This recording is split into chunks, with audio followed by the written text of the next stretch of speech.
Allegiance by Vice President Barris. Thank you, Mr. President. Mr. Lewis, Mr. Meyer, Here. Mrs. Barra, Ms. Fletcher-Mickens, Mr. Hebert, Here. Mr. Washington, Here. Mrs. Hood, Here. Mrs. Arso, Mrs. Dugas. Mr. President, you have a quorum.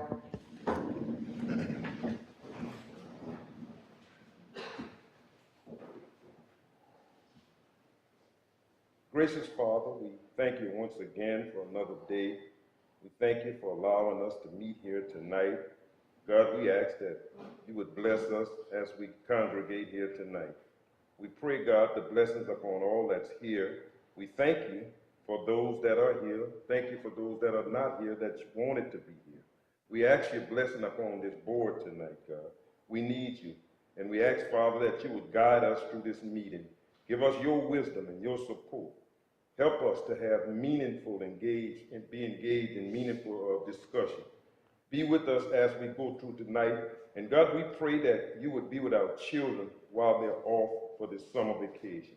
We ask for your divine protection, that you would keep them in perfect peace. We pray, God, for all of our faculty, for all of our administrators. We ask that you would look down upon our superintendent, our leader. God, that you would continue to give him the vision, that we would grow as a district. And Father, we're going to give you the praise and give you the glory. In Jesus' name, amen. Amen.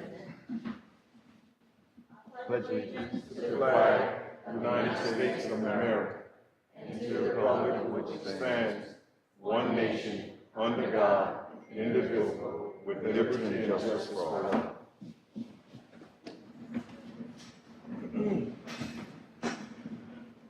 Need a motion for the adoption of the agenda? Moved by Ms. Dodds, second by Ms. Hood. All in favor? Aye. Under the consent agenda, I want to adoption of the consent agenda, which includes item A. Need a motion? Moved by Ms. Barris, second by Ms. Cooney. All in favor? Aye. Okay, under reports and recognition, item A, receive administrative personnel report. We all have that. Do we have it? Yeah, we have it all. We can read it at our leisure. Item B, recognize and honor Assumption High School Bass Club members participating in national competition on Lake Chickamauga. How, Derek? How we say it? Chickamauga. Okay, Chickamauga in Dayton, Tennessee, from August 1st through the 3rd in 2024. Do we have anybody? Coach, our sponsor, come on up, if you don't mind. Coach, tell us a little bit about the team this year. Introduce the guys and parents that are here supporting you all. And also, obviously, Dr. Crochet as well. He give him an opportunity to speak. So, I got you, Coach. I got you. Good afternoon. My name is Brad Landry. I'm with the Assumption Bass Club. With me, we have DJ Oakland. Y'all want to stand up, guys? Alex Landry, Evan Uso, and Riz Mobile and Evan Oakland. Alex and DJ's been fishing together for the last 3 years. Riz and Evan, this is their first year together, but they've been fishing with the club for the last couple years as well. We also have with us Derek Oakland, who captains Alex and DJ, and we have Heath Mobile, who captains Ridge and Evan. The captains have to be in a boat. They got to drive the boat. It's safety reasons only. Yeah. They can't fish anything. But they put a lot of time in what they do. Just a little recap of the year. The Bass Club, we had another successful year. We competed at a high level as we do the last couple years. Our anglers get the opportunity to travel across the state and fish 9 tournaments against about 200 teams at each tournament. And then, so we fished Toledo Bend, Caney Lake, from North Shreveport all the way down to New Orleans, and local waters. At the state convention, well, we had 5 teams that we competed. 5 teams went to state. And then we're at the state convention, both of these teams were recognized, and out of 400 teams that fish on the regular throughout the state, Evan and Reg finished third, and Alex and DJ finished seventh out of 400. So that was a good accomplishment.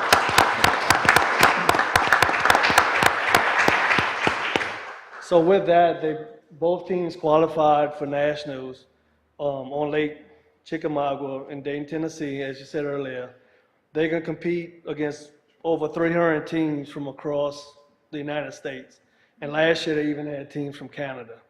So it's a great opportunity for them to represent Assumption High and the state of Louisiana. Earlier, I guess last month, Reg and Evan fished BSS Open Tournament, and they placed second out of around 200 boats. With that win, they qualified for nationals, and they also got an invite to fish the BSS High School Bassmaster Classic, March of 2025. So, and they'll be on the same stage as the professional bass fishermen. Awesome. So that's a great honor for them as well.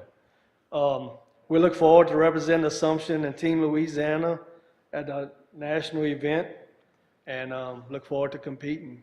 So we appreciate it. Thank y'all. Awesome. That's Congratulations. Congratulations.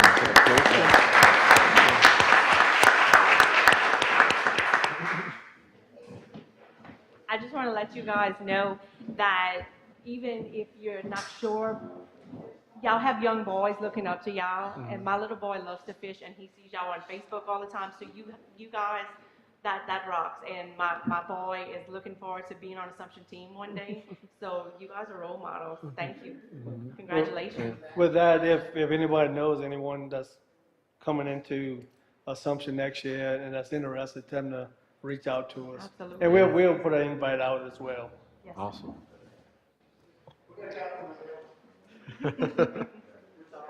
Uh-huh. Thank you.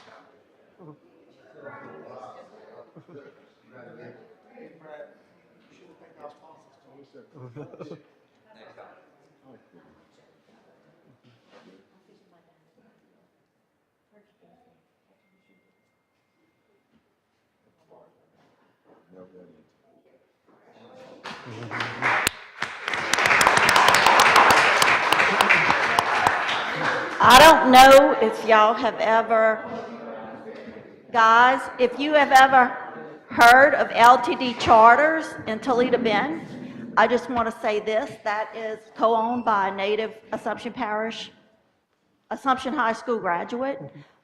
They own that company, and they bring people all over Toledo Bend.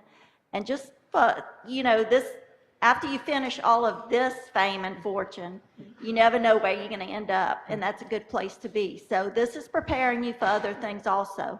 I'm excited about this. I just want to know who's going to take me fishing.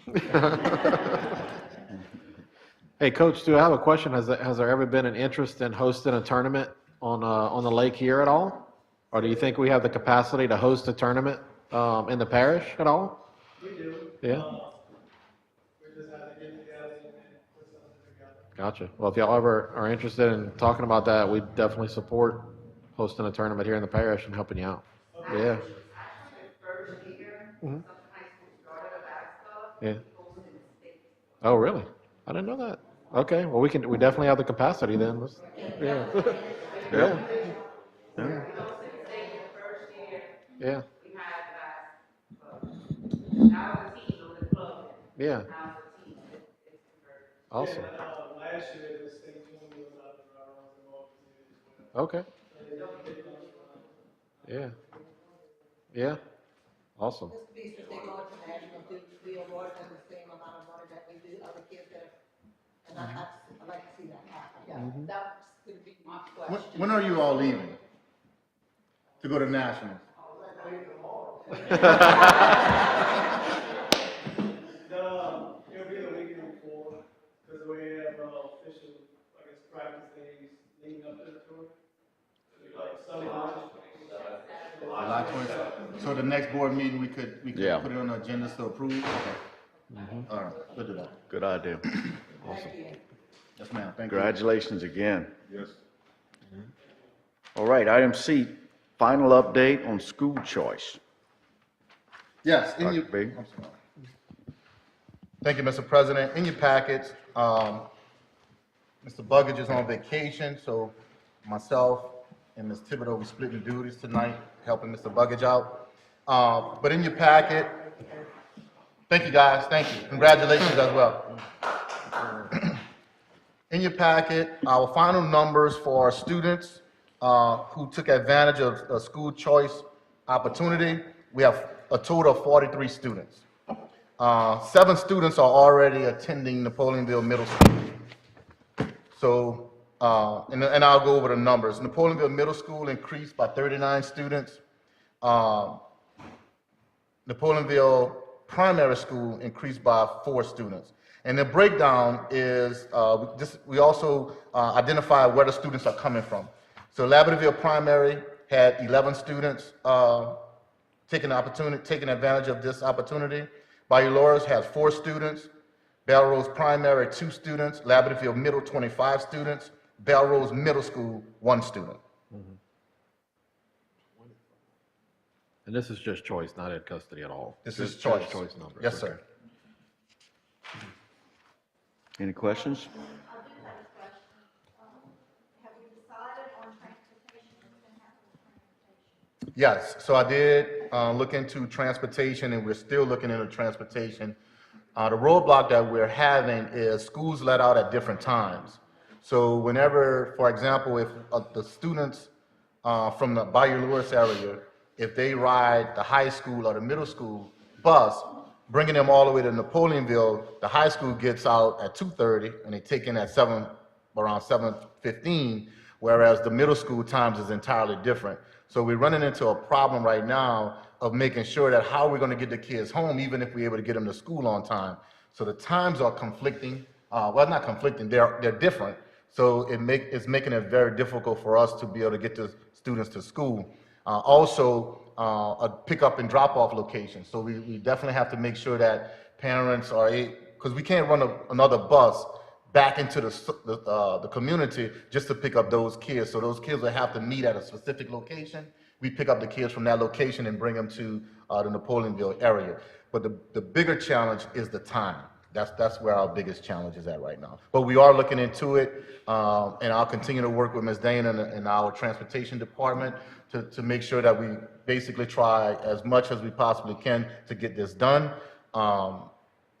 if it can be, but we are working on it. How do we handle St. Elizabeth kids and transportation? Do we transport any St. Elizabeth students? Yes, ma'am. We transport St. Elizabeth students to the high school, and then from the high school to St. Elizabeth when our buses are going back out and pick up our primary and middle school students. So how do they get to the high school? With, on various buses. It's our high school buses bring them there. High school buses bring the St. Elizabeth? Yes, ma'am. To Assumption, right? To Assumption High School. As a hub, yeah. And then they catch another bus and go to at St. Elizabeth, to St. Elizabeth. They start a different time than high school does? But it works really well with the high school because right after the kids are dropped off at the high school, St. Elizabeth is open. So the kids are brought to St. Elizabeth and they can go directly into school. Just like when they get off of school, we pick those kids up and we're able to bring them back because of the timing at St. Elizabeth. The school time. We're talking time works for them. It works for them. Guys, we're getting off of the agenda. So we could put that on the next agenda. It's about school choice. Not really. Not St. Elizabeth and school choice. So we have 25. This should be an agenda item. Okay. Since we have 25 kids in Lavendale Middle School, you said, Yes, ma'am. how many kids we have enrolled in Lavendale Middle School? Because right now, I'm hearing that we can't have volleyball or basketball with the kids at the school because we don't have enough kids enrolled in Lavendale Middle School. So what we gonna do about that? Well, as a result of the school choice side of it, I mean, if there's athletes, then obviously, yes. So we're meeting with the the principals, and we're trying to figure out a better way. Now, if we don't have the kids, we don't have the kids, so you can't have the team. So when you say you don't have the kids, you talking about those schools or all schools? Just those schools. One's that school. Yes. That's the only. That one. Delrose. Delrose. Lavender. Yeah. Just that school. Yes. So how are they gonna have competition, just in it, the Ponyville Middle School and Pier Park? It gives us an opportunity for our teams to play outside the parish. That's what y'all looking at. Yes. We also are a feeder program, I mean, we need to try to keep it alive. Would it probably make Napoleonville a bigger team, or, you know, they're not saying that they're not gonna be able to play who wants to play, I would imagine, right? They'll just have to play where they are. That's? Yes, sir. Yes, sir. So if you have athletes, and this might be off the subject too, but if you have athletes at Lavender Middle School that stay there, they don't have the opportunity to play, could they go to Napoleonville, go to school at Lavendale, but join the team at Napoleonville Middle School? That's going to be very tough. We have discussed some of that. That is on discussions right now. It's in discussions right now, but that's going to be That is- very, very tough. That's a good point. That is a good point. Right. Yeah, but Give to them opportunity. get to the practices and get to the, Well, I think that's something that needs to be looked at, because that is a good point. The kids that stay at the school Yeah. deserve a chance to play. Any other questions?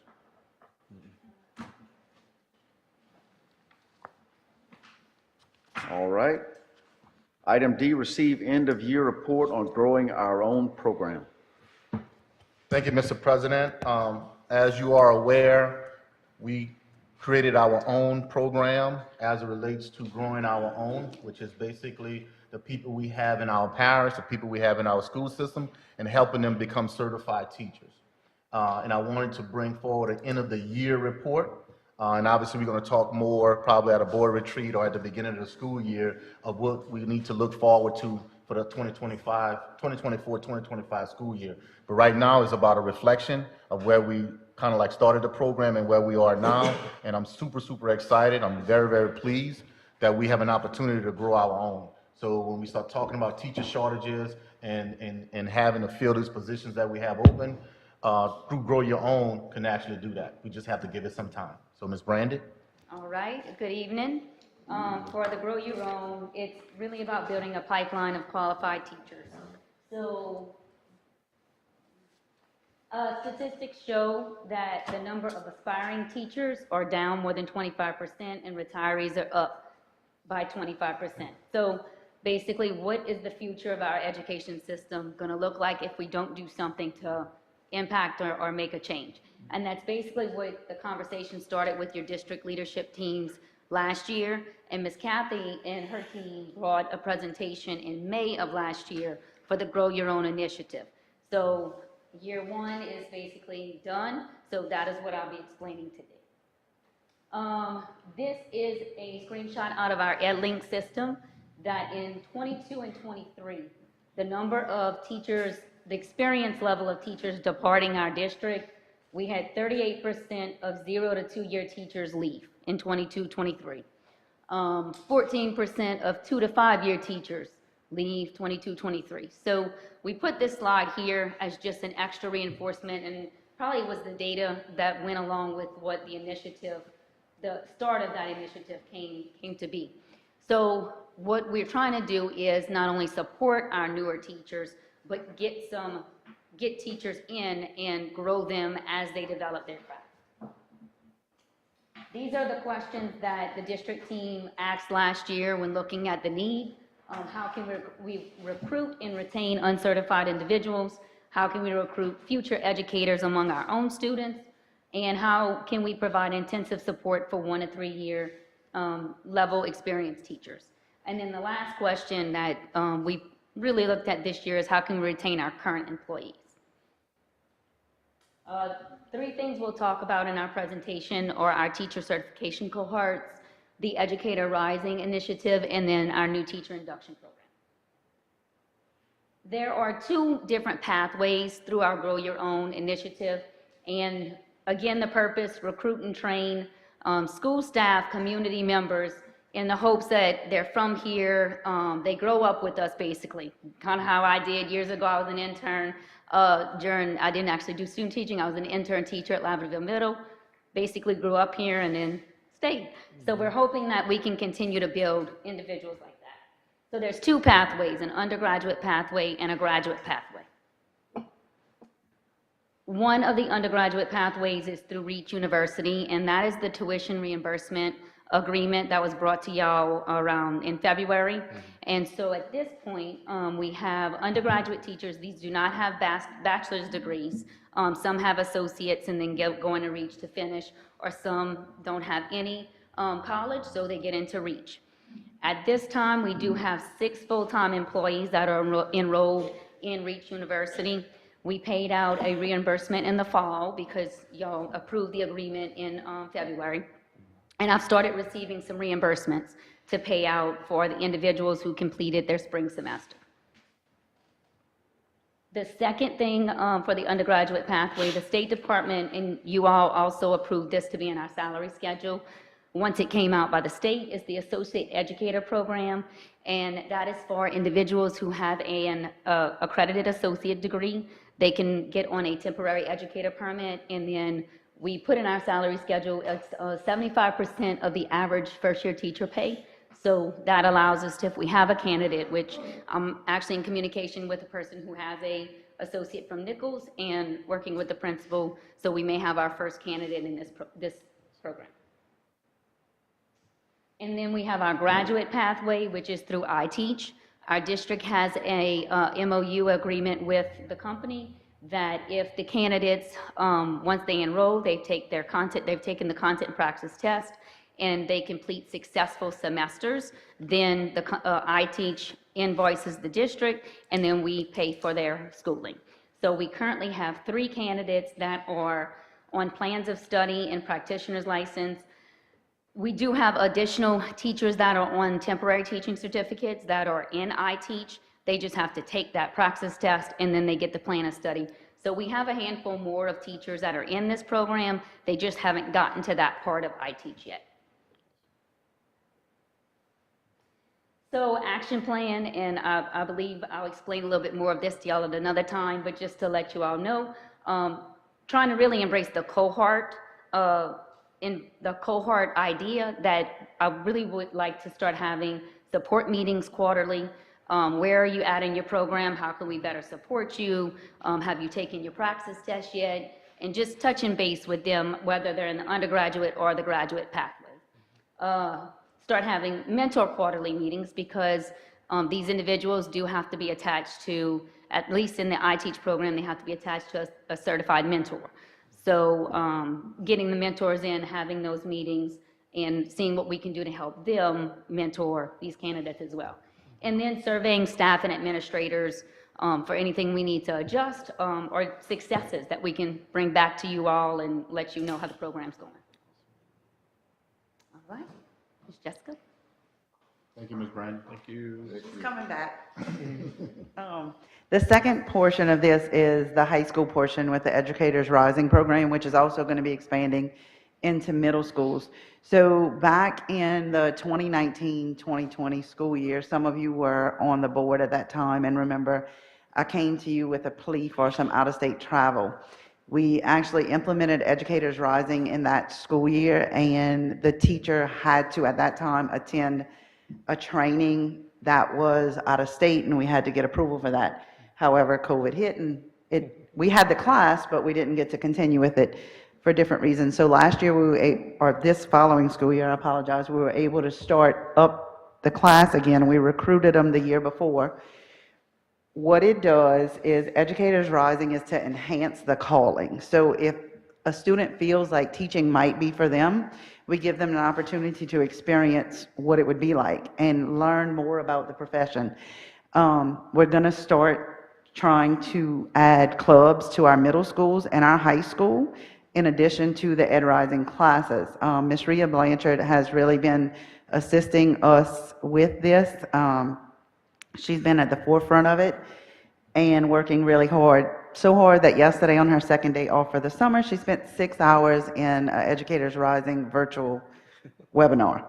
So, and they would get recognized as student leaders and become an advocate for education. So this school year, we had 7 students enrolled in Ed Rising 1. What's projected or proposed for next school year based on the seat request is that we'll have 9 students in Educators Rising 1 and 4 students in Educators Rising 2. Now, some of our students who are in Ed Rising 1 were seniors, so that was 2. And then there's another student that maybe had a change of mind or couldn't fit it in their schedule based on what their senior schedule is going to look like. So these are some of their experiences from this past year. They received instruction on the Ed Rising 1 curriculum. They prepared for the initial practice test. They did some practice with the praxis. They did go to Nichols State University and toured the College of Education and got some information from them. They did classroom observations. They did extensive studies on how our school board works, what our policies look like, and what things at the state level affect teachers and how it would affect them in their future career. They did lesson plan studies. They worked on lesson plans. They created assessments. They are currently still, some of them working on micro-credentials, which is part of the Ed Rising program. We purchased some vouchers for them to submit their work in both classroom culture and anti-bias awareness, which could earn them micro-credentials that could be added to their transcript in their college degree. So the other thing they did, they created a first-year teacher survival list and some teacher web pages, their own personal web pages of what it would look like when they become a teacher. We worked with Dr. Channing Parfait and Nichols State University, and all 7 students also earned dual enrollment credit for Education 250. And we are currently working on aligning the Ed Rising 2 curriculum with the multicultural curriculum at Nichols for a second dual enrollment course for the Ed Rising 2, and we've about got it settled to where the kids in Ed Rising 2 will also earn another dual enrollment credit.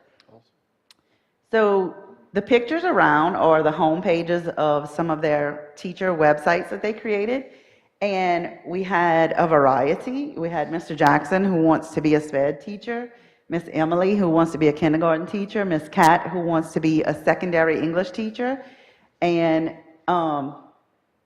Miss Reese, who wanted to be an English teacher at the middle school level. And that's a picture of them when they attended Nichols State University. This is a quote from our instructor at Assumption High School, Miss Olivia Neal. The Grow Our Own initiative has been a phenomenal program for the aspiring teachers of Assumption High School. And by that, she means our students. We also hosted a signing day for Catherine Pipsayer and Emily Pennasaw, who are committing to go into the field of education. And it's pretty simple. Where are the benefits of this program? Our students become our teachers. We grow our own. We would like to look at potentially figuring out a way to award some scholarships for the kids so that the letter of intent is not just I'm signing that I want to go into the field of education, but I'm also signing that I'm receiving an academic scholarship to further my education and hopefully become an Assumption Parish educator one day. Thank you, Ms. Thibodeau. And then this leads us to our third component of our Grow Our Own new teacher induction, which the purpose of this is to have purposeful, structured, and systematic supports to help new teachers. In 2023-24, again, I pulled this from our EdLink data, we had 54 teachers in our district that are between 0 to 4 years. So that is a very big need to continue to support. And in this current year, we will have 17 new teachers to our district. So we do currently have pending hires, so we have people slotted for some positions. We have principals are still doing interviews for other positions, but it definitely, here's our need for continuing to enhance what we can do to keep our newer staff. Ms. Brandy, those 17 new, is that brand new to the district, or is that also new teachers that have been certified in the program? It's Some may be brand new to the district, and some are actually finishing up with Okay, a good. Grow Your Own program, because we had one candidate that actually just graduated with REACH, Yeah. and is going to be, and is applying for her first level of her certificate. Awesome. So, yeah.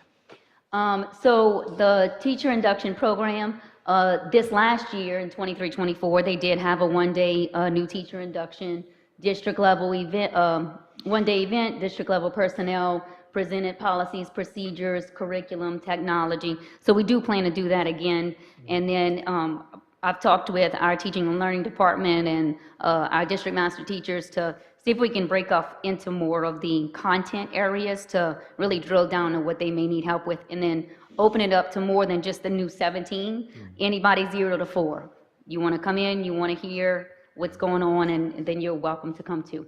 The state also put on the new teacher experience again this year, where we had some of our staff members, current teachers that participated in professional learning modules and the affinity group. And we actually had one of the teachers in this program, she was able to attend teacher leader. Through the program, they paid for her registration because she had completed the new teacher experience. And then we will continue to work for having new teacher collaborative meetings each month, where we can look into professional learning modules if needed, or just support groups. And then mentorships, working with our mentors to have a structured program. And then hopefully, as we talked about or y'all talked about in the budget part, talking about the compensation for our mentors as well. And that's it. Any questions? Thank you, Ms. Brandon. Thank you, Ms. Thibodeau. I just want to say this. This is extremely important to our success, a program like this. If you all could remember, I know for myself, a lot of my teachers lived in the community. And if we could start creating an opportunity where we can certify teachers from the community, those teachers become community members. Those teachers become advocates for public education, and also they live in our community. So if we can continue to support the people that we have in Assumption Parish and get them involved in the school system, get them working, more likely they'll stay. So that's just, I know it's a long range ask or a recommendation or expectation, but I think it has to start, and it starts now. And I think this is a great move in that direction. I could not say enough about our teaching and learning department, Ms. Rhea, for getting this off the ground. So I want to thank them, and also I want to thank the board for your support in this endeavor. Thank you. Yeah, I think just from hearing the original presentation from Ms. Kathy last year, and then kind of the lead up to that, I think Dr. Kershaw, you had worked on it maybe a little bit before that too, just hearing the grand plans and now seeing the outcome. I mean, even 3 people would have been great the first year, but to give the opportunities, like Dr. B said, of the paraprofessionals that have been here forever that want to go to a greater calling and be a fully certified teacher, or anyone to do that in the community, y'all have been doing amazing. And just the mentorship that y'all have provided to the people, and we get calls as board members from people in the programs, and they're enjoying it as well. And thank y'all very much. Appreciate it. Okay, under policy and procedure, approve the 2024-2025 Student Code of Conduct. I think there's some discussion. Is there any discussion? Yes. Yeah. Okay. Tag, I'm it. You ready? I don't know if y'all want to ask questions, if y'all want me to go over the major changes in the code of conduct, or what was deleted, what was added. I can go through on each page if you want. Why don't you do that, Okay. if you would, and then the questions Okay. as you go. Thank you. So, in the code of conduct proposal, it's, the first change is on page 7. If you look, what they did is to be more consistent for student absences due to school-related, they chose one code to select, which is school business, school trip. That was under absences due to school-approved activities. For educational custody, we no longer recognize students living outside of the parish for educational custody. So they removed, that had been in the code of conduct, but they did not remove the line for appeals. So it's just removing that. We're not changing that students outside of the districts are no longer recognized. They weren't before that. Students living in the district, we added the appeals process, because if you're living in the district, you can go from one, you can request educational custody. However, if it is a school choice, we aren't allowing ed custody, because the school choice kids get first selection, and then there's a waiting list if we're full, like if we reach the max class sizes. Also on page 7, under student grooming and dress policy, they're adding school bags should be clear or mesh. That was part of our safety initiative. For the last 2 years, we've been discussing it. Last year, it was, this is forthcoming, and then this year was our implementation year. Yeah, right here, I think we had questions. Okay? I have a question about the first item, if I can get that Okay. one quickly. The absences for school-approved activities. We had a few calls this year where certain school sites operated differently, like they took the code of conduct maybe at Liberty at each school site, where one school would send us either a grade level or a class to an event and it was excused. But if a student from another school went to the same event, it was unexcused. So like they used Ag Day, I think as an example, one of the parents said, like a grade level at one school sent the whole grade level. One school did not send that grade level, and she chose to send her child, but it was unexcused for the same event, same student event. So can that be clarified so that they all have to follow the same policy every school? So like if it's an excused event for one school, it's an excused event for every school. So I understand what you're saying, but I think Yeah. the difference is a field trip and an excused event. For that one school, it was actually a school-related field trip. It wasn't, anybody who went was excused. It was that grade level decided to organize a field trip. Gotcha. And that could be something that could be added, but this was just mainly to make sure that when we run a report, that it's universal. Oh, so it's just about the coding. This is Okay. just about the code. I got you. This is not about what The policy. constitutes excused or Gotcha. unexcused, Okay. or school-related or not school-related. It's just specifically about the actual The code coding. selected. Okay, gotcha. Yeah, that's what I'm saying. It should be. On that, we've tried this already.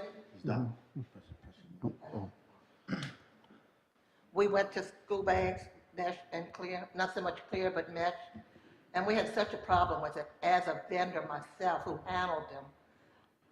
Every other day, every week, somebody was coming in because their pencil had tore it, or there was, their notebook, the binders would tear it also.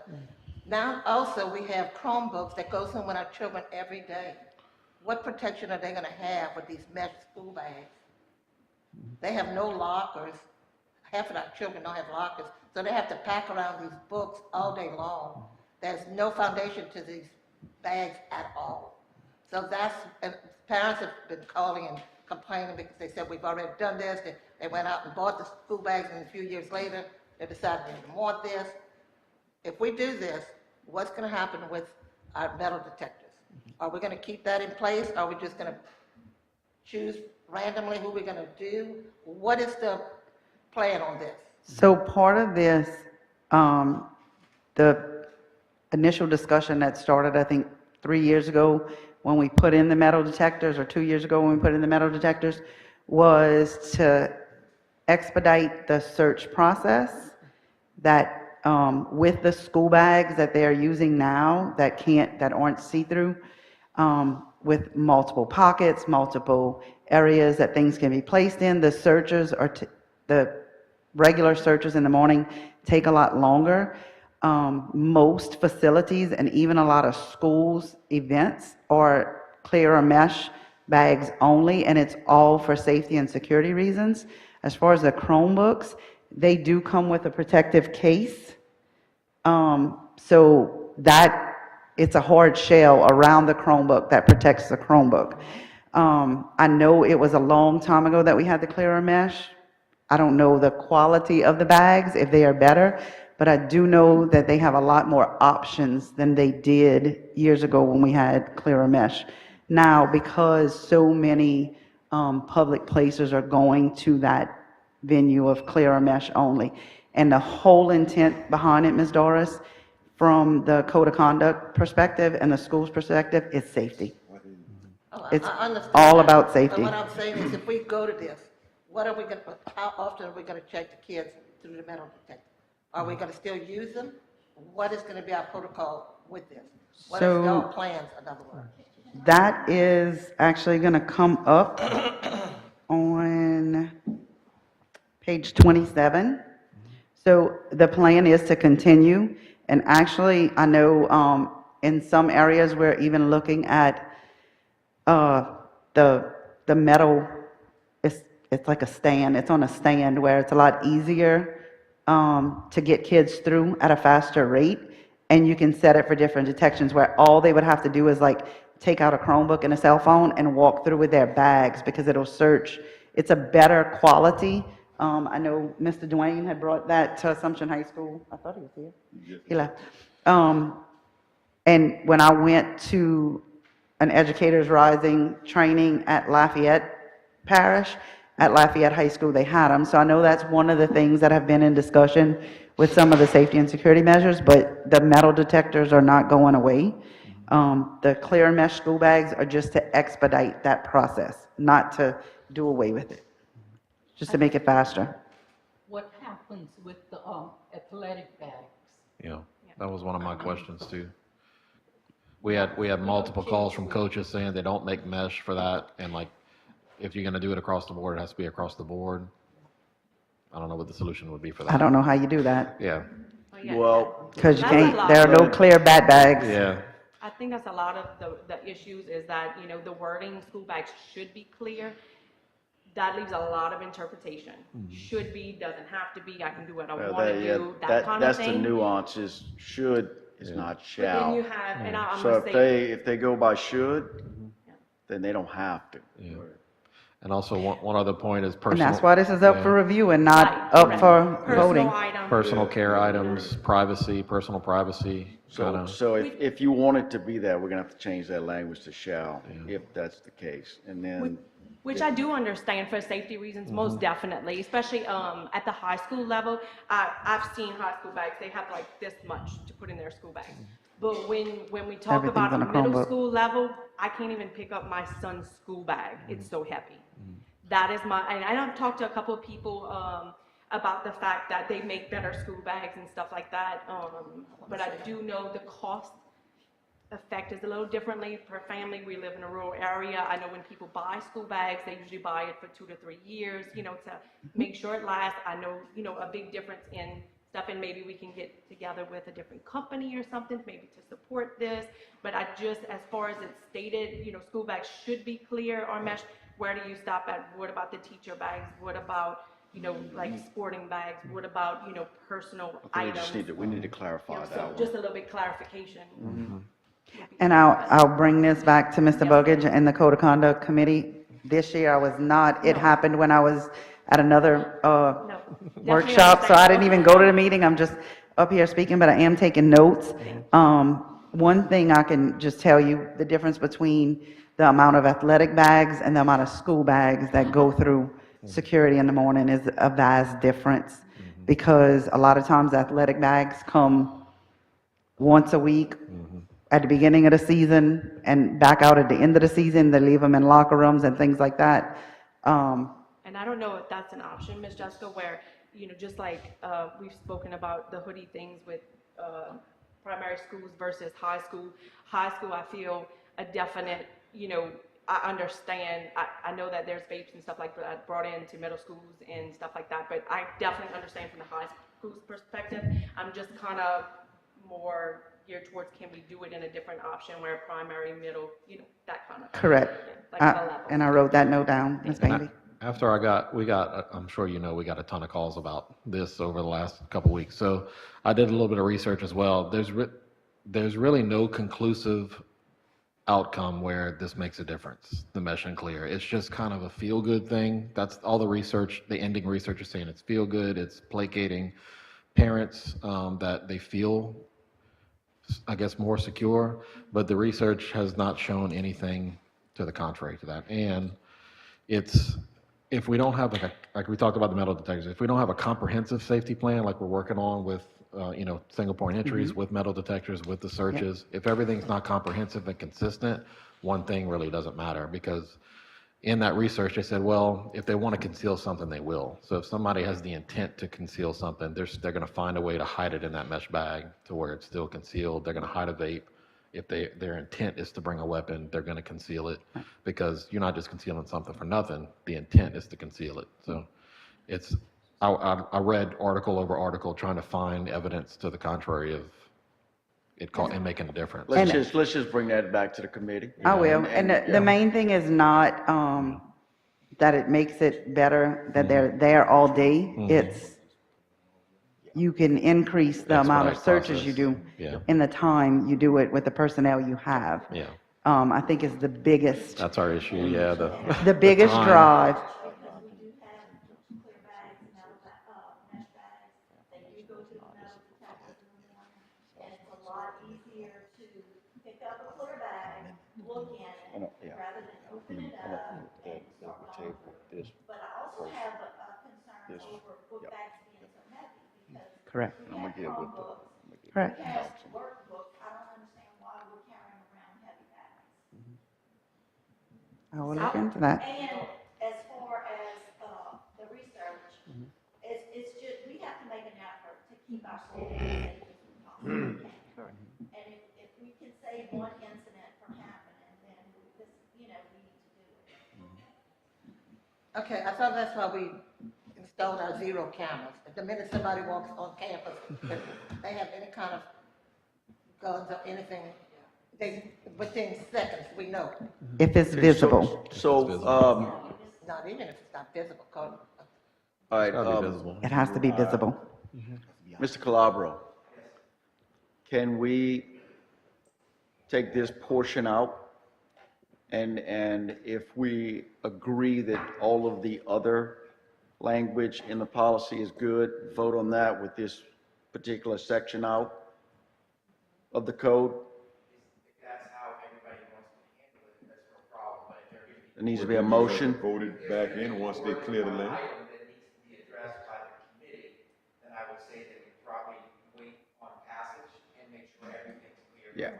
Well, this is up for vote on this one, and everything should have been looked at, and this is, I think, this is really the crux of the matter, is this one, right? I have a few more changes. I don't know if you want me to finish going through No, them I or. realize that, But what I'm saying is, if we're gonna go through each and every one, I think this is the main sticking point, am I right? Because we were given this information last time, so everybody should have looked at it, right? Okay. All right, so do I need a motion that we, I tell you, let's approach it like this. Let's let her finish. No, we're gonna let her, we'll go ahead, and if that's the only one, then we'll make a motion. All right. Thank you, Ms. So Tippett, on I'm sorry. page, it's okay, on page 10, I mean, it's up to y'all had it before. No, you're right. On page 10, there will be a change with district employees and visitors' breakfast and lunch prices. That's all pending the bid. Page 18, we're removing the line about families in need of services, which is FINS. We no longer have that service in our district, so we have to remove it because we can't offer it. On page 26, we have minor interventions, might include, but are not limited to. It is difficult to put every single thing in a code of conduct, so that disclaimer just lets you know that if you come up with a better intervention, it is possible to use it. Same thing with major interventions on the next page, on page 27, we added, but are not limited to. We also added bus suspension was there, but and/or removal, because you can be removed from the bus if the situation deems so. I have a question on that. You're saying they can be removed. If a child is expelled, has expulsion, they can still ride the bus?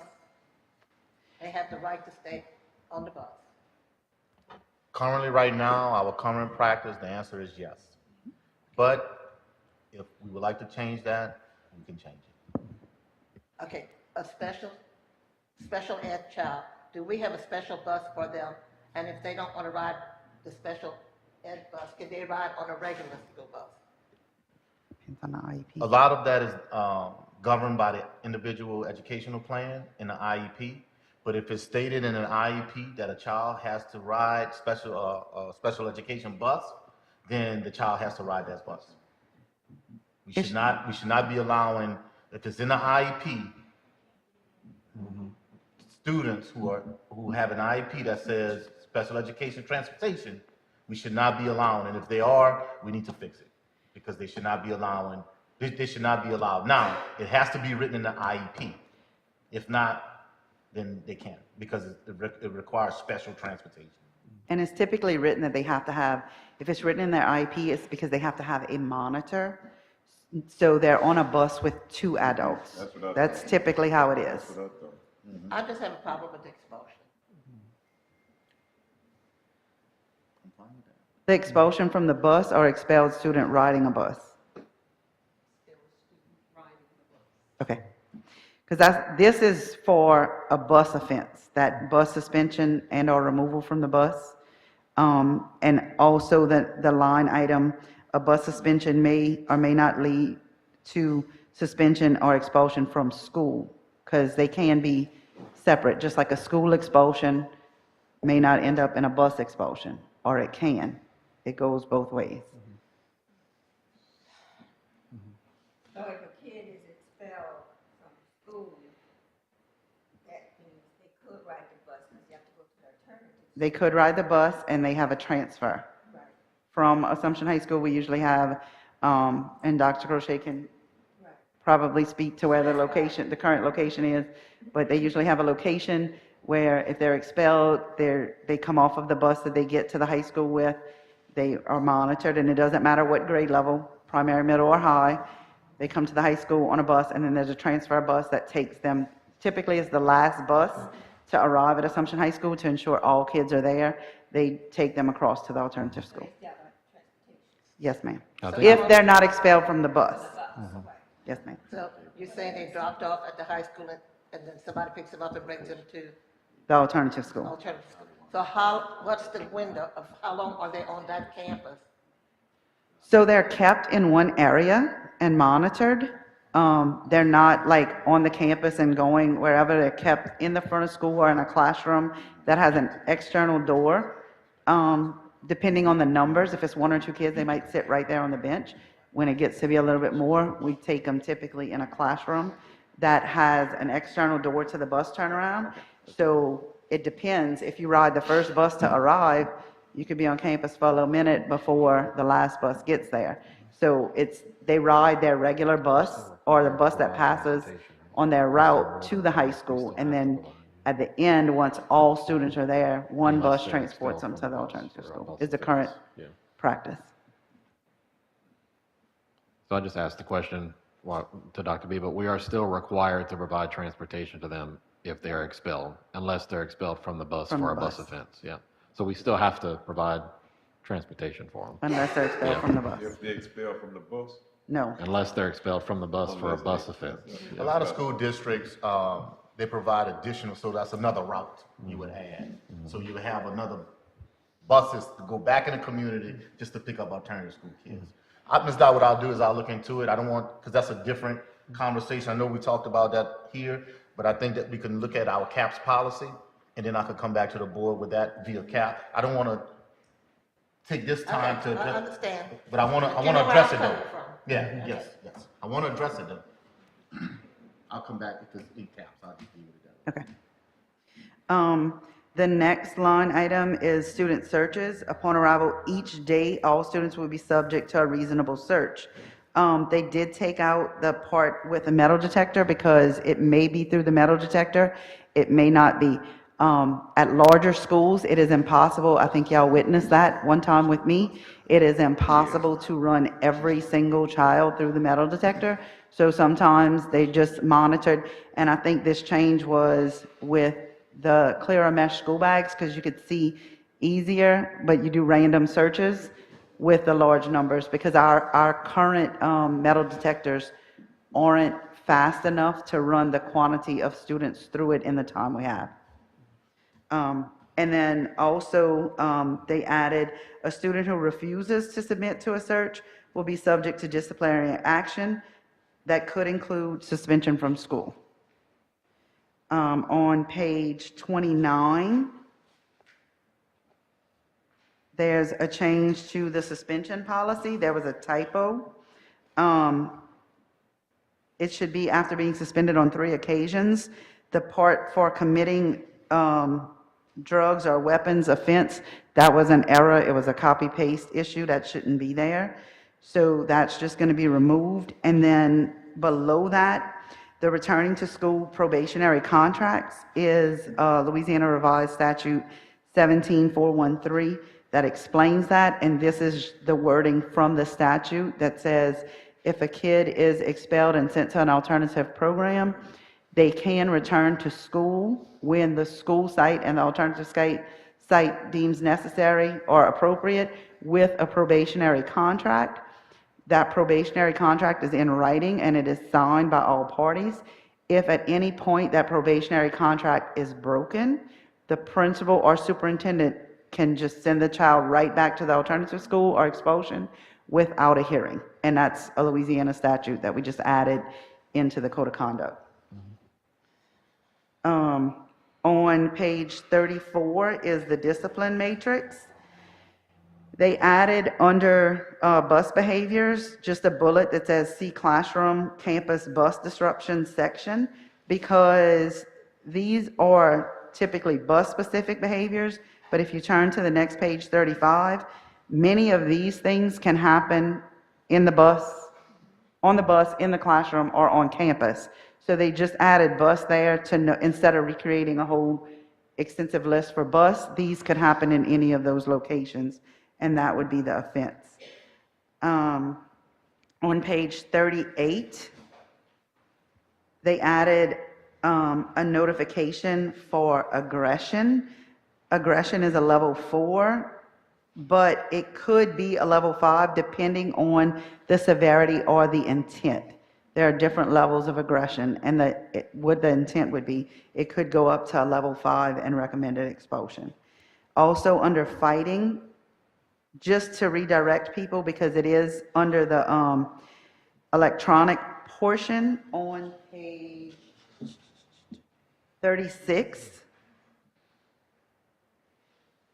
Or is it on page 37? It's actually on the back of page 36, page 37, because it's a level 4 or 5, videoing a fight. So they put it under fighting to know that, because sometimes people say, well, I didn't fight.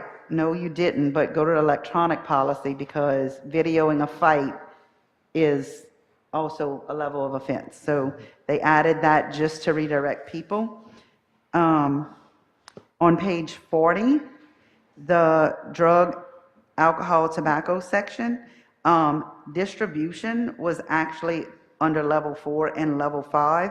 They're removing distribution from level 4 and keeping it only as a level 5. That's anyone who would be distributing illegal drugs. I think we all can agree that they should be removed from campus. They added under level 4 possession of over-the-counter drugs, because that sometimes can be an issue, just things you can simply buy over the counter, and nothing was in the policy for that. They also added that a first offense may result in a suspension depending on the investigation. Under level 5, they have to change the wording. It is no longer a legal term, a Schedule A drug. That doesn't exist, so they're adding the correct wording for current law, which is a controlled dangerous substance. So they're just changing it to match the legal terms. And they added the portion of based on distribution or shared with a group, because sometimes kids are not distributing for sales, but they are sharing it, and kids are ending up in bad situations. So that was added because sharing it is just as bad as distributing it. And I think that was it. Thank you, Mr. Thibodeau. Thank you. Any questions?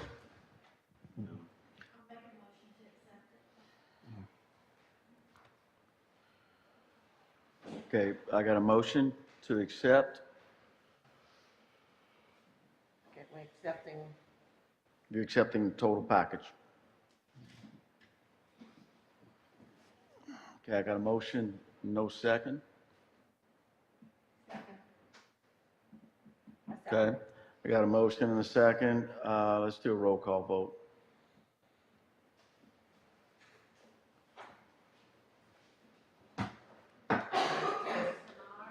No.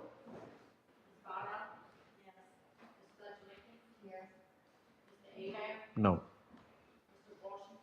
No. No. no.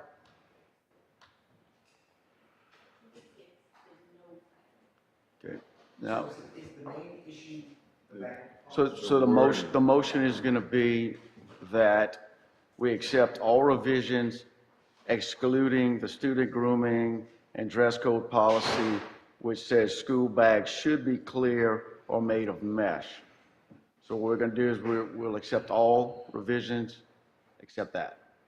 That one liner in there. And That's coming out completely. Yeah, is that gonna, does that come back?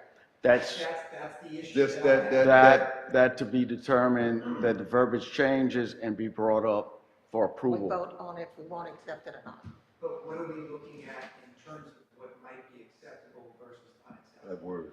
Because if that's the case, we need to, I think, provide the committee with some more guidance, so that way we're not back here in another 2 weeks' time discussing the same. Which I'm not speaking for everybody, but if you wanted to make it clear that it has to be clear or mesh, then you have to take out should.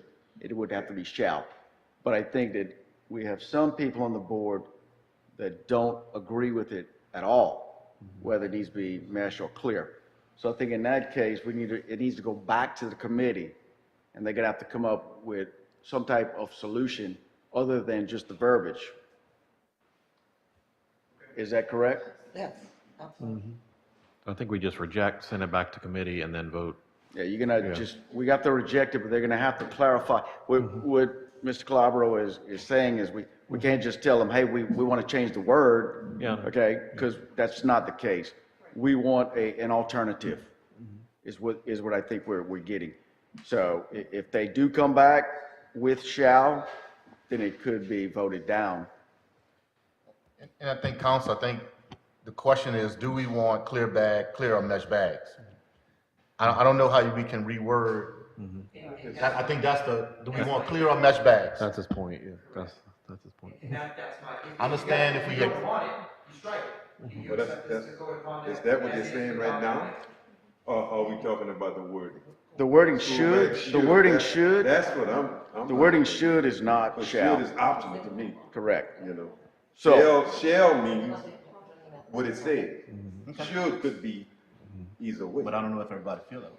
But Well, I'm just talking about. But the problem we're gonna have with this is, I got no problem. if we vote if you vote the whole thing down, then you're back to scratch, but you only have Had one no complaints. one problem with it, you see.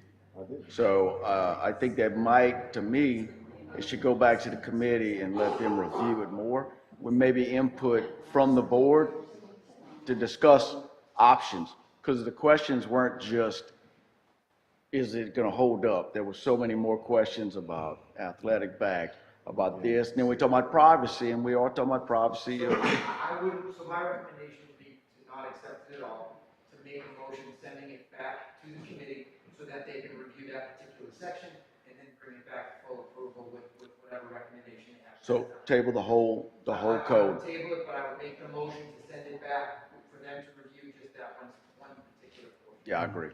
Okay? Okay, I'll do it. you wanna do it? Go ahead. So, So I'll propose an alternative motion to send the entire code of conduct for 24-25 back to the Code of Conduct Committee for recommendation from the board on item Uniform policy, clear mesh bags would allow for quicker and more thorough searches and would benefit for safety reasons. Second by Ms. Hood. All in favor? I'm sorry, let's do a roll call vote on that. Yes.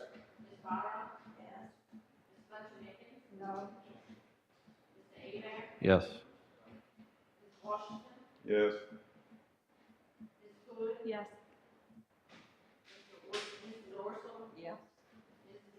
Yes. Motion passes. Okay. All right, under policy and procedure, some I think we can all agree on. Name the official journal for fiscal year 2024-2025. I need a motion. So moved. Yep. Move on, Ms. Coons, second by Ms. Dot. All in favor? That's the only thing. All right, motion passes. Okay, under budget, authorize the superintendent to be in the process of rolling forward the millages to the maximum authorized millage. Need a motion? So moved. Move on, Mr. Abad, second by Mr. Hood. All in favor? Aye. Aye. Item B, receive information on contract by and between National Institute for Excellence in Teaching and Assumption Parish School Board. Thank you, Mr. President. This is just a support that we have in place right now for our teachers, as well as our leaders, as well as the district.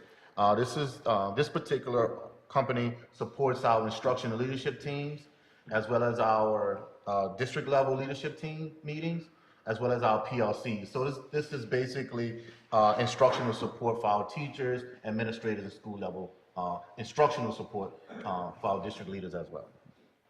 And the next item is very similar. The next item is dealing with Attune is dealing with our strategic plan. So they actually help us develop the strategic plan, and this is another year. This is just another year working with them in support of it. So the next two items is basically instructional support for the district as well as the teachers. Does that also include LaSard? Yes, Rachel, you have anything else on LaSard? All right, it's the same thing? Yeah. Okay. Also, Okay. support for the teachers in the schools. I just have one question on, I guess, those multiple items is, I know last year we had maybe one or two companies that the teacher and leadership team dialed back some of the services because, they did not want them or didn't see the benefit. We are going through those again this year and saying, look, is this the leadership team? This is exactly what we want. Nothing that we don't want, we're not going to put in there. That way we don't waste the time. Okay, perfect. I want to make sure that was on every single one we were. Yeah, we reviewed, and these are the ones that we like. Good. We don't want to waste your time with stuff you don't want. Yeah. Correct. All right. So we good on that? Mm-hmm. Okay. Item E, receive information on rental agreement with Xerox Financial Services LLC.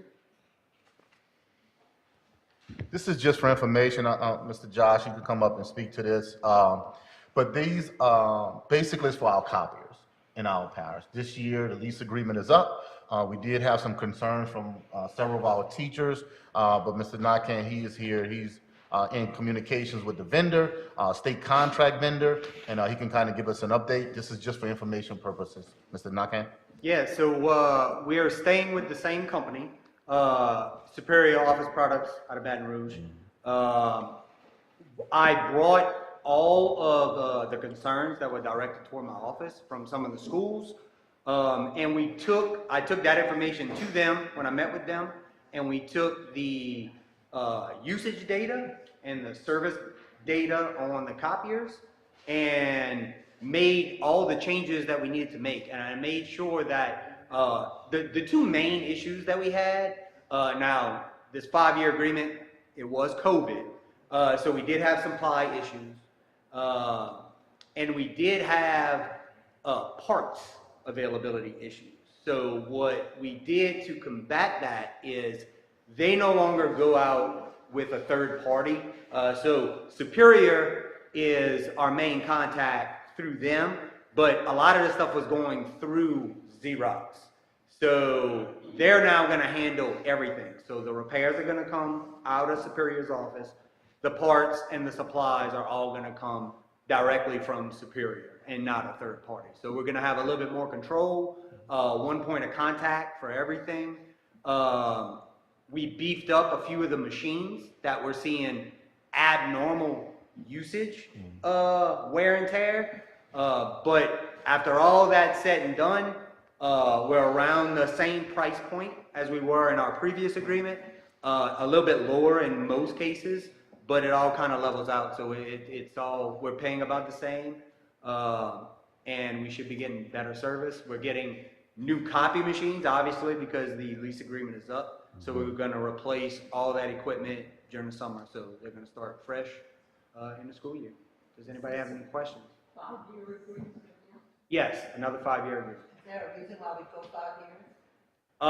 That's standard. 3 years is, you could either do a 3-year or a 5. 3-year is too soon, and it's way more expensive. Like 5-year is. Our cost would be more expensive. Yes, ma'am.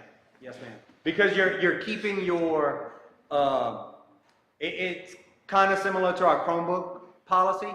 So it's like, could we replace Chromebooks every 3 years? We probably couldn't afford to do that. But you're keeping a newer fleet, so you would have to pay.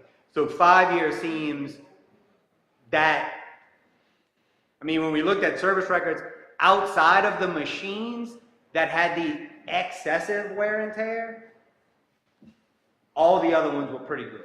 I think one of the excessive ones was in Care Park.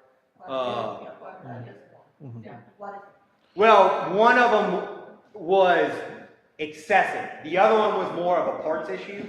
But other than that, I mean, 5 years should be. You're saying that this is with the state contract? Yes. Is the state on the contract with this company, or do they have several companies that you can look at? No, they have the Copier. There may be other Copier companies, but they're the exclusive Xerox company.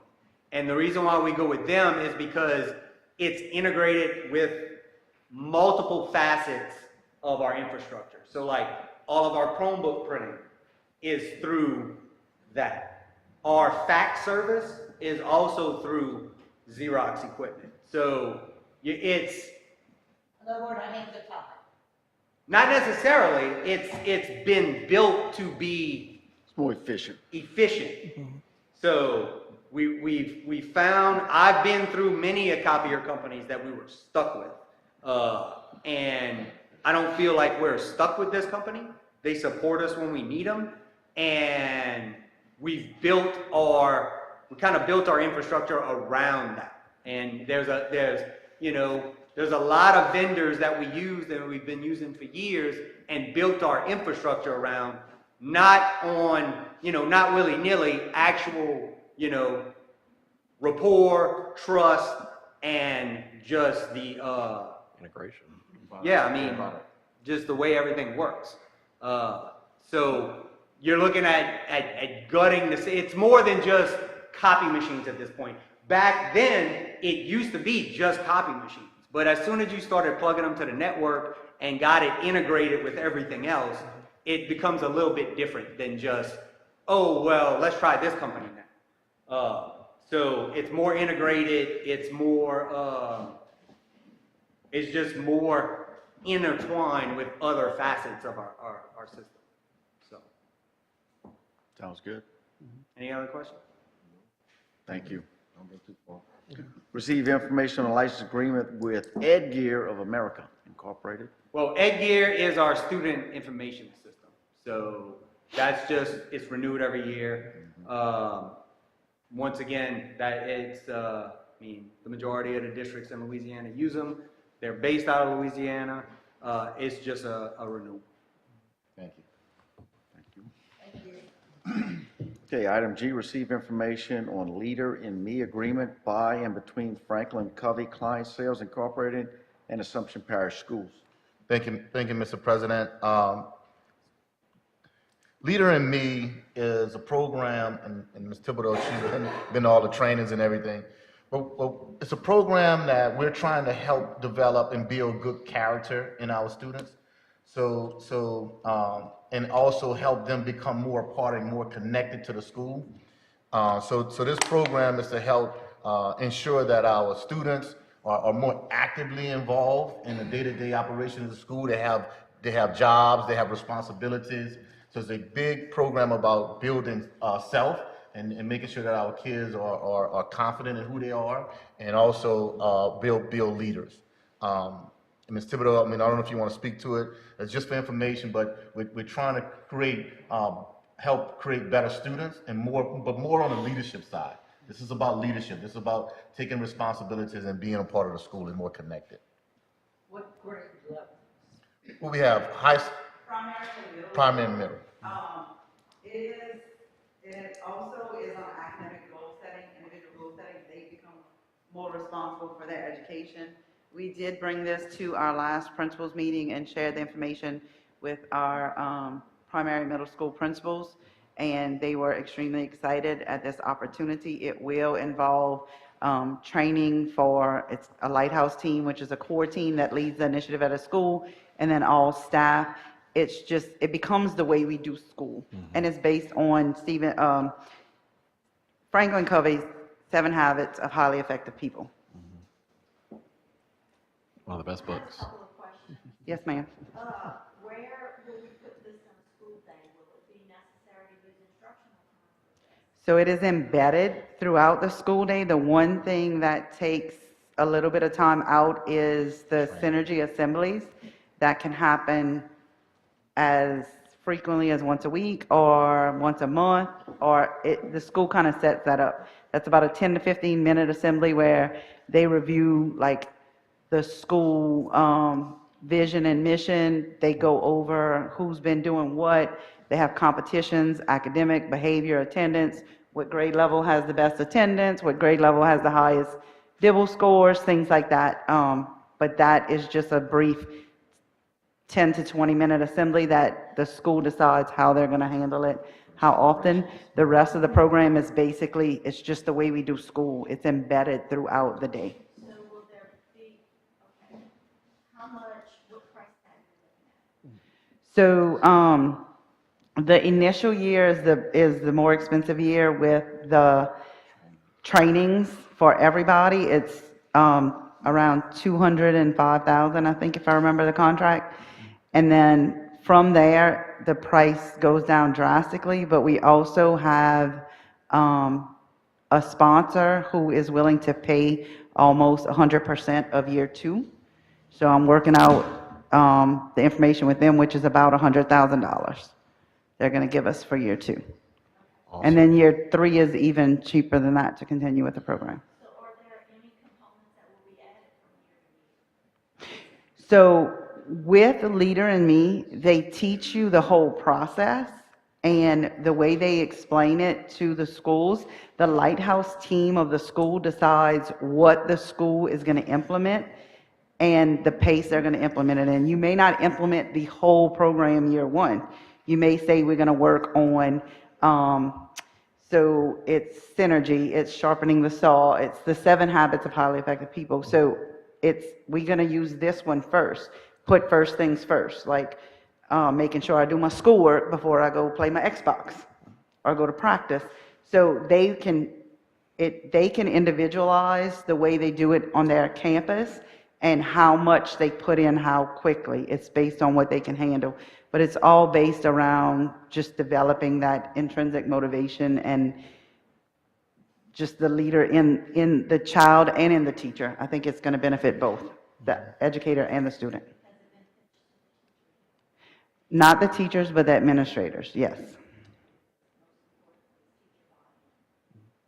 how does this fit with PBIS? So it actually goes hand in hand. It's a part of it. You can work your PBIS with Leader in Me, because that's what you reward kids for positive behavior. Leader in Me is helping you to implement and exhibit more positive behavior.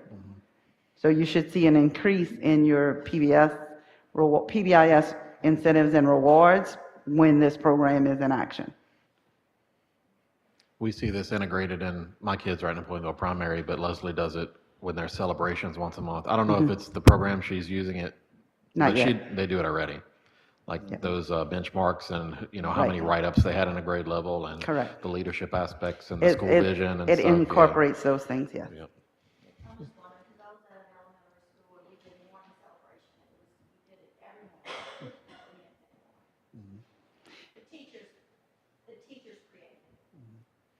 For a teacher to create, or a school system to create this level of it, I did it at Napoleon Primary School when I was there.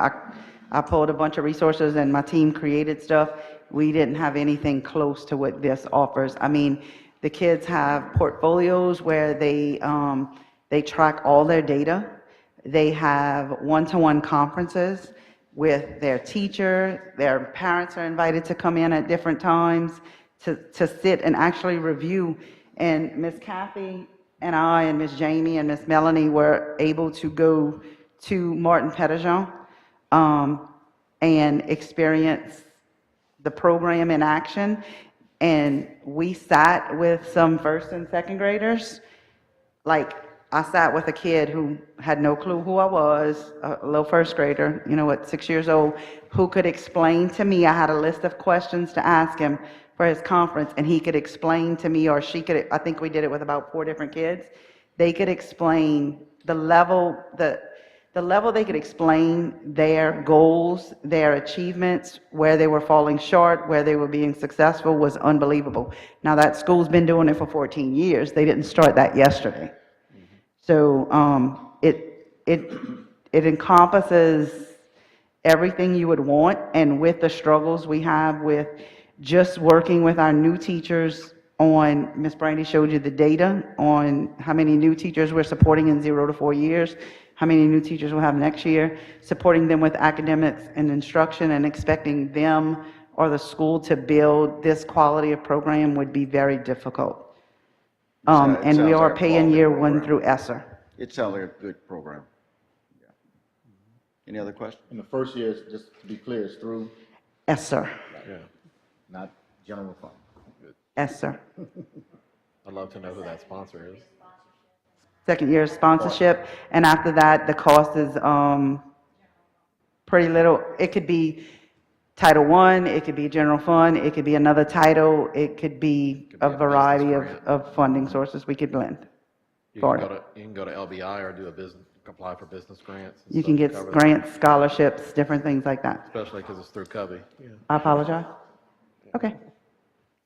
Any other questions? Thank you, Ms. Thank you. Jessup. Okay, item H.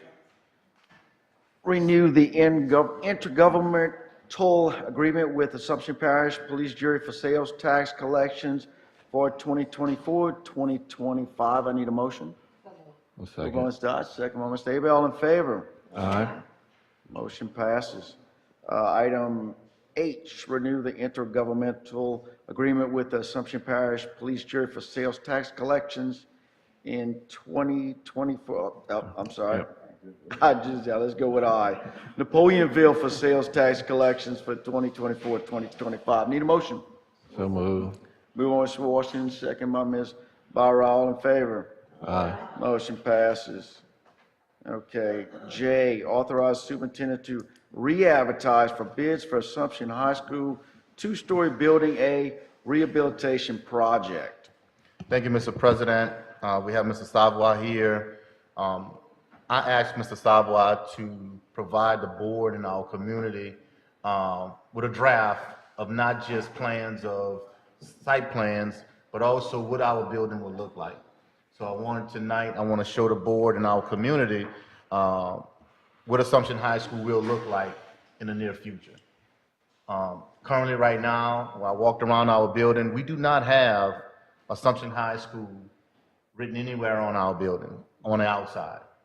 I think it's extremely important when our kids and our parents pull up to our facilities that the facility look attractive and look neat and something that we can all be proud of. And I think what we're putting together, this current project, will bring us to that, closer to that point. And I'm super excited, but I wanted to actually get a draw, like a 3D model of what our school will look like. And obviously it's just a model and it's a mock-up, but I wanted everyone to see. And I'm truly, it's really impressive from what our school is currently looking like to the possibilities of what we can have. With that said, the model you're gonna see is a hybrid, actually, of two projects. One being the project that we're requesting to go out for advertisement this evening, and the second one is your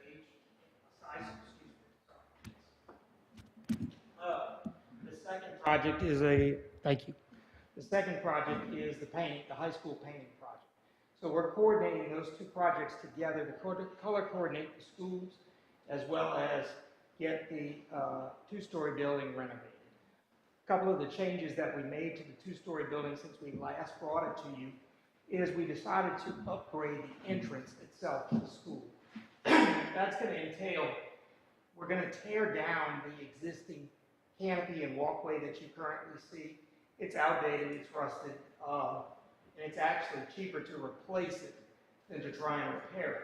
Since we're going to do that, we're going to give you a new entranceway with an elevated bus canopy that the buses could actually pull under during inclement weather and not have an issue. It is going to give a dramatic change to the look of the entrance of the school itself.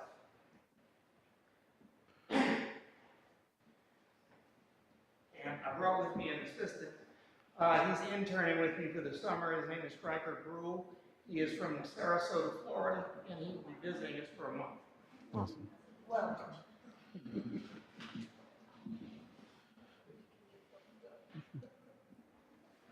I heard that.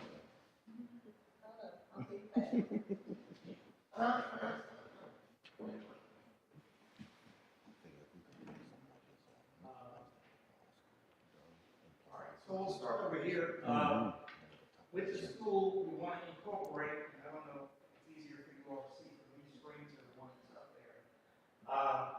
First off, in the two-story building, we're actually going to coat all of the brick that's currently painted now, and then any brick that is its own solid color is not going to be coated because that presents an additional maintenance for your workers and so forth. But the building itself will be completely washed, and then new brick placed along the sides. That brick will match the existing white brick of the breezeways and so forth that are out there.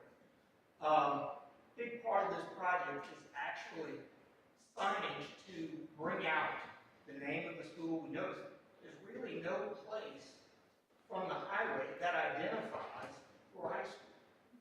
At one time, we had a small set of letters across the top of the cafeteria, but it wasn't really visible.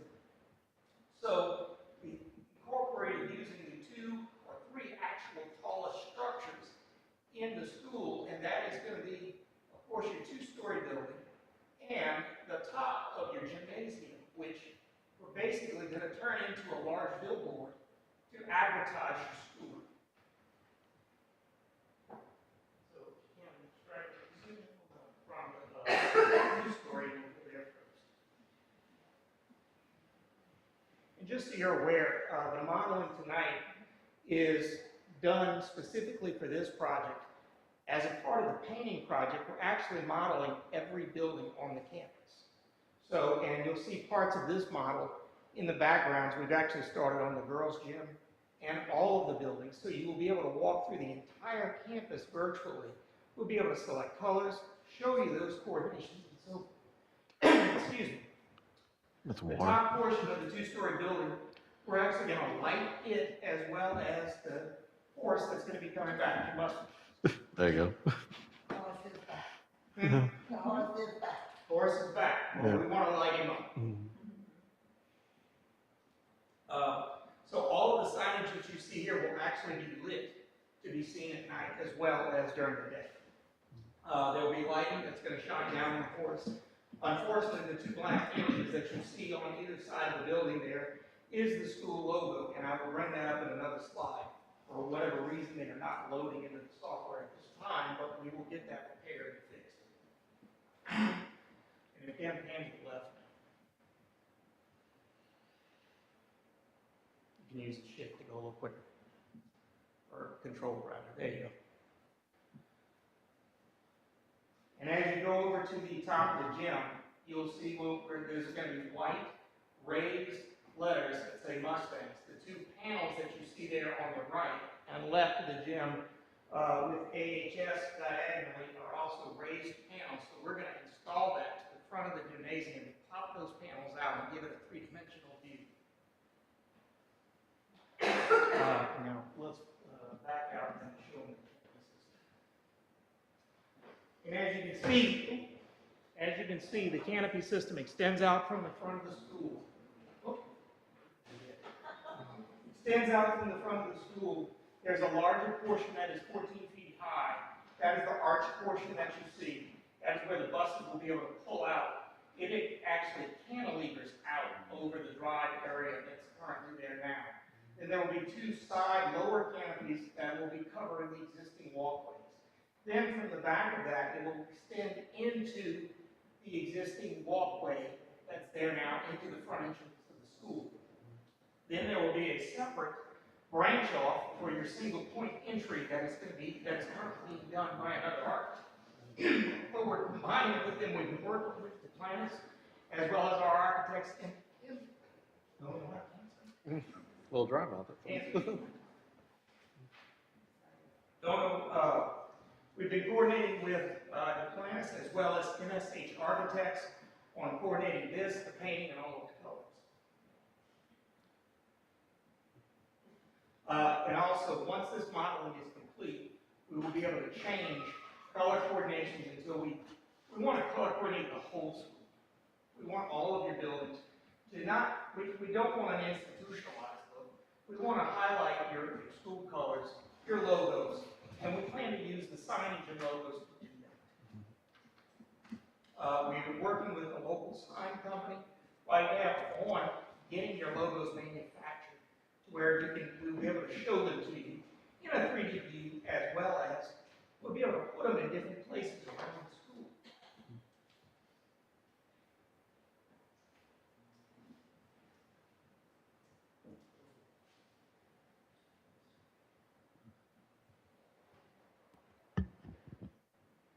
This is what I was speaking at with regards to the gym.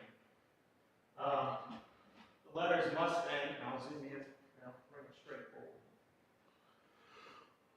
The Mustang's letters will actually be raised and lifted off of the front of the school to give it a three-dimensional look. We originally looked at possibly painting the front of the gym white, which it currently is. The problem with that is it shows much more maintenance and wear over time. We're finding that brayer tone and bringing out the white letters as well and the red accents gives it a more appealing look and gives you that little bit of a wow factor to the front of the school.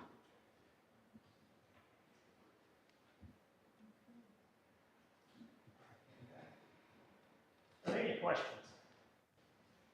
What timetable are we looking at? Well, providing that you would authorize us to move forward with the re-advertisement of the two-story. The two-story building, as you see it now, plus the canopy system and entranceway would be placed out for bids immediately. That is a 30-day bid process. So we would be coming back to you in a month, hopefully with a successful bid that you can accept. We're expecting that project to be approximately 120 to 180 day construction time. A little more difficult because we are going to be working during the school year. We're going to get as much as we can during the off times. But school personnel has worked with us on relocating students when and where needed be so that we can get as much done on the building as quickly as possible without interrupting school. Joseph, I just want to be honest. Yes. I think it's time we move. Yes, Move on this. I think we've waited, Yes, ma'am. and I just don't want to hear promises that's not going to be carried out. No, ma'am. Okay. No, ma'am. Okay, that's great. I plan to come to you, the plan is to come to you in approximately another 30 days and request permission, once we have worked with administration on the color selection and schemes. We are prepared to go out to bids for the remainder of the painting, the second portion of this project. So that will be coming right behind it. And actually, those projects could be going on simultaneously around the school. So we are looking to move forward. The plans and specifications are ready. It is a matter now of color coordinating and getting it right. We want to make sure it's right. We want to make sure those two projects work together and mesh together and give you a congruent look throughout the school. I have a question for you. Yes, sir.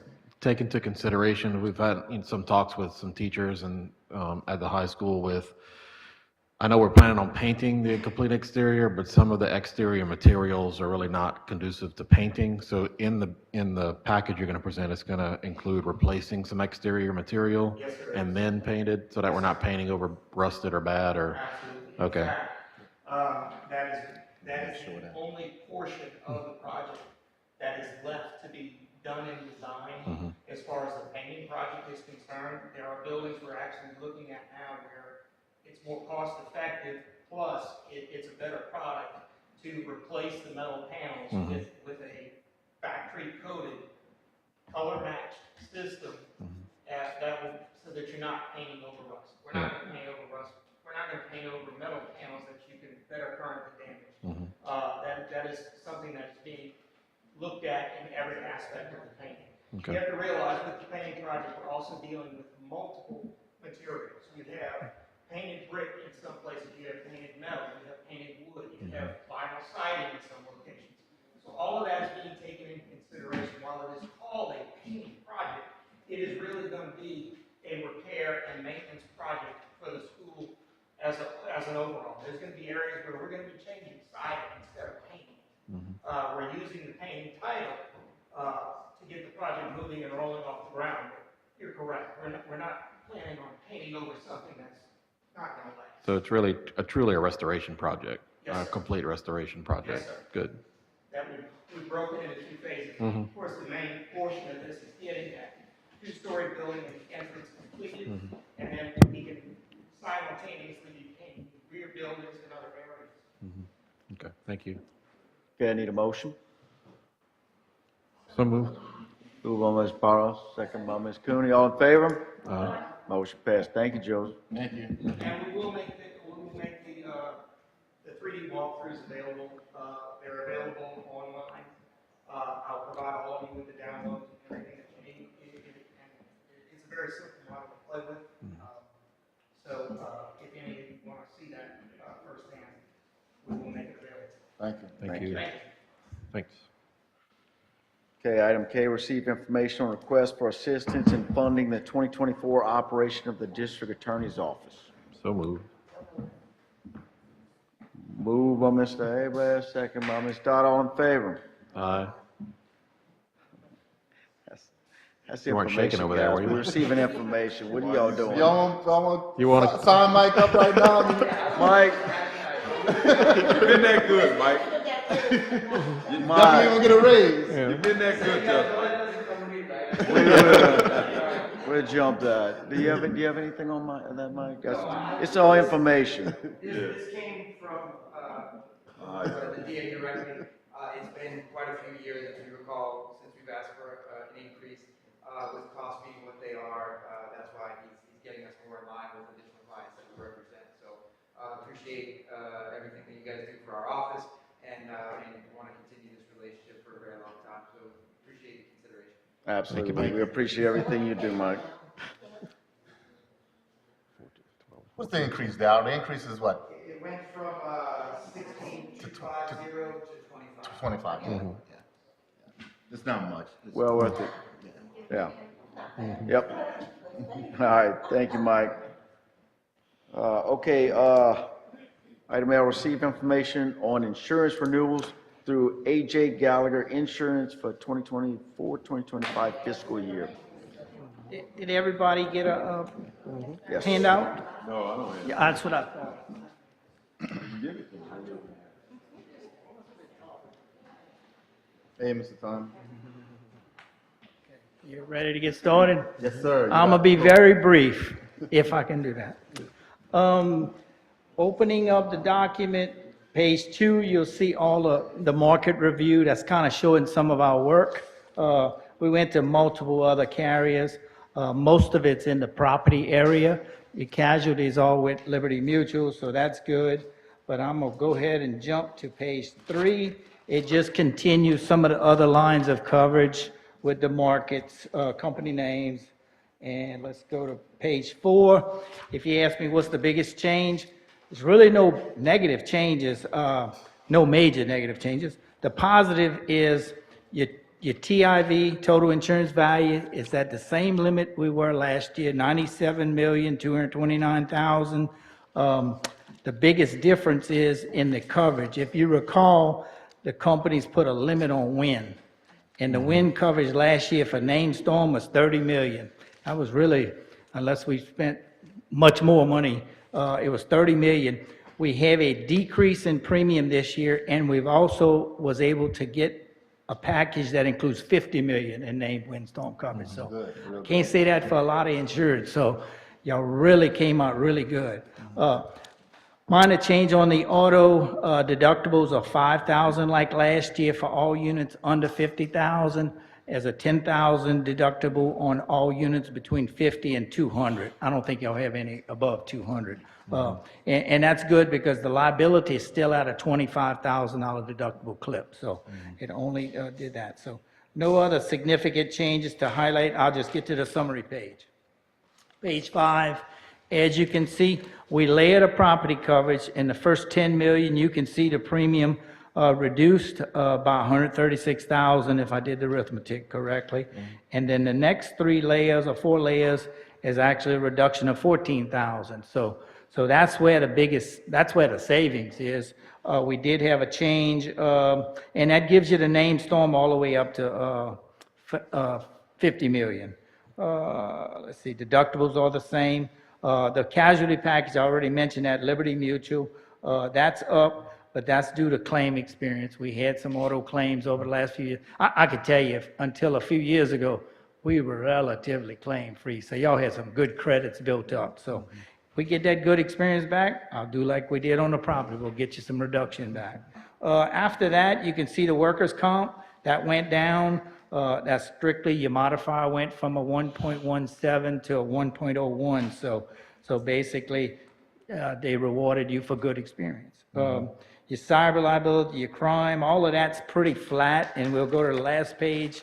There's nothing significant there. And I'll just get to the bottom line. You can see the difference last year to this year. The savings is $104,602. So I was so happy to be able to get you that. I told, anyway, I told him, I said, you don't have to budget 10 or 15%. I think it'll be in the single digits. And I was optimistically speaking.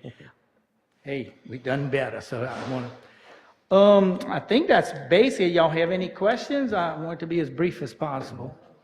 Calabro still here? I would like to ask y'all, if you want to do it, I know it's not an action item. It's for review. The next meeting's on the 19th. I think we did this the last couple of years. It's not going to get any better. And what I would suggest to see if y'all can turn it into voting to decide to go with it. And there's 2 reasons. One, we do have some different insurance companies in the structure. And what happens is if we get a hurricane in the Gulf between now and y'all doing it, they may say, oh, new carrier, we're not going to approve binding this. So y'all, that happens in the industry. You make that motion? Yeah, okay. Oh, yeah, that's right. You got to. Yep. Yes. You want me to do that now? All in one motion. Okay, what he's saying, on uninsured motorists, you've always rejected the coverage, so I always got to ask you to pass a resolution authorizing the superintendent to sign that actual uninsured motorist rejection form. So I think you got to ask for public comment. Yeah, if you're gonna convert it to an action item, you're gonna put in the rejection of the UM, just ask for public comment, and then you can vote. Okay. A motion that. Okay, and then. Okay, but we need to put the verbiage in about the signature excluding. Okay. And, Yeah. okay. Okay, so we got a motion with the exclusion. Do we have any public comments? How much we saving without the uninsured motorist? It's quite a bit. I don't have the number. It's an annual Yeah, we haven't had uninsured motorists for many years. And there's multiple reasons why we exclude it. It's an optional coverage. You're covered by workers' comp already. If a bus driver's injured or school teacher's injured, so it's optional. Any other comments? So in essence, it's kind of a double coverage. In certain areas, yes. And it could mess up your loss runs because then you'd have a workers' comp claim, you'd have an auto claim, and then, and then they have a comp. But I'll say this, most public entities reject it. I reject it on my personal insurance. Okay. Any more? Okay, hearing none, I have a motion. Do I have a second? Second. Second by Mr. Abraham. All in favor? Aye. Motion passes. Thank you. Thank you, Mr. Thank Thomas. you. All right. Under facilities and grounds, receive maintenance and facilities update. We just have a quick update. I know we're getting ready to close out the fiscal year, so I just wanted to make sure that we inform the public and the board of our projects and where we are, because we're gonna start budgeting for next year. So I just want to kind of at least let everybody know where we are now and closing out, and then we're gonna talk about next year when the new budget is in place. Okay, so I'll go through this real quick. We have 16 major projects going on right now. The security projects, everything's going smooth, the projects, all the demolitions done, the reconstruction has started. That project completion date is August 13th. Assumption High softball and baseball field and the lighting and the fence project, that project is ongoing. The softball poles are in, the posts for the fence are in, they've been moved and reconcreted. They're coming to lay out next week. All the foundation for all the lighting poles and start the electrical. That project should be completed on August 17th. The turf and the track, they're doing a demolition now. Quite naturally, it slows down with the rain. They have asked for lighting at night to work at night to help expedite things when it does rain, so when it dries up, they can work longer to stay on track. That project's going well. We did have a few minor hiccups of things we didn't know that was there. We repaired those things. That project is expected to be completed on August 18th. Mr. Dwayne, a question. Are we just going to use the stadium lighting for them, or do we have to bring in external No, lighting? turn the stadium lights on at night. We're not doing anything with the stadium lights. Yeah. So they are able to turn them on. Okay. So we gave them access to those lights so they could work at night. They said just to keep the ball rolling. Gotcha. So the boys' gym, they've completely ripped out all the old wood in it. They're going back with all the synthetic materials. That project is going well. That project should be completed on the 15th of this month. The A building classrooms, so we had started all that. We came back when we found all the bricks in the hall that was damaged or whatever. That project, the original scope of work is completed 100%. All HVAC systems are in, they up and running. The change order is going to be started next week, and that project should be completed on the 26th of this month. I don't know if you noticed when you came in, they were doing the roof on ag. So we're doing ag and ROTC. Those guys been at it. They sit down, they wait out the rain, they work in the rain. They don't really stop. That project's expected to be, the contract date is August 20th, but I'm expecting to be done much sooner than that. The in-building, that HVAC project is complete. We did the punch list. We're waiting to finalize the punch list. We've already come for substantial completion, so all we have left is a few punch list items. There was some work in the hallway that we're gonna do for the flooring where that sewer line was broken. And then once we do that, that building will be ready to go. That project date is, the original project date was April 23rd. That project was April 23rd, but all we have to do is finish the floor. So that project, like I said, is completed. So the micro center, the buildings are set, the plumbing, electrical, fire alarms, and all is roughed in. The concrete walks and canopies are gonna get started next week. That project, they requested a few rain days quite naturally, but they're still looking to finish that project on the 24th of this month. Libertyville primary A-Hall HVAC project. That project is about 70% complete, and they're looking to finish that one September 13th, which I think, again, that one's gonna be finished much sooner. With school being out, I mean, they're rolling through it now. Pierpont Elementary, there was some damage on the back of the building from water and termite damages. That is going to be started next week as well. They're waiting on material. It's about a 3-week project. That project should be done, it should be completed on the 28th of this month. So, and we already heard from Joseph for the painting project and the 2-story project. Are we complete with the gym at the high school? No, ma'am, the gym at the high school is not complete. That project should be completed probably by next week. There's a few things they have left to do in there.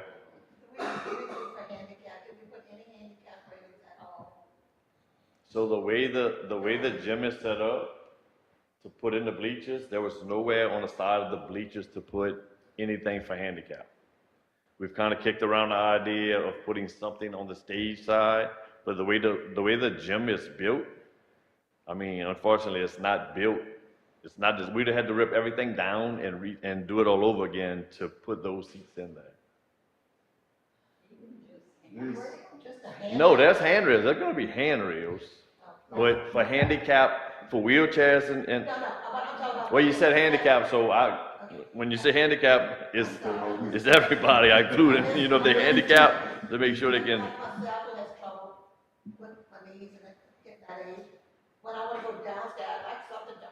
No, there's gonna be rails. There's gonna be rails on the steps.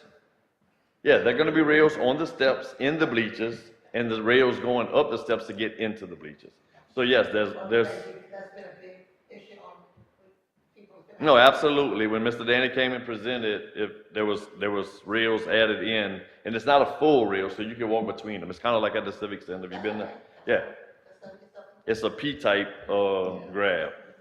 So that way you can grab it, walk in, and you can walk to the seats on each side. And we're looking at doing, there was a question came up about the stadium seating, so we're looking at doing something similar to that in the stadium as well.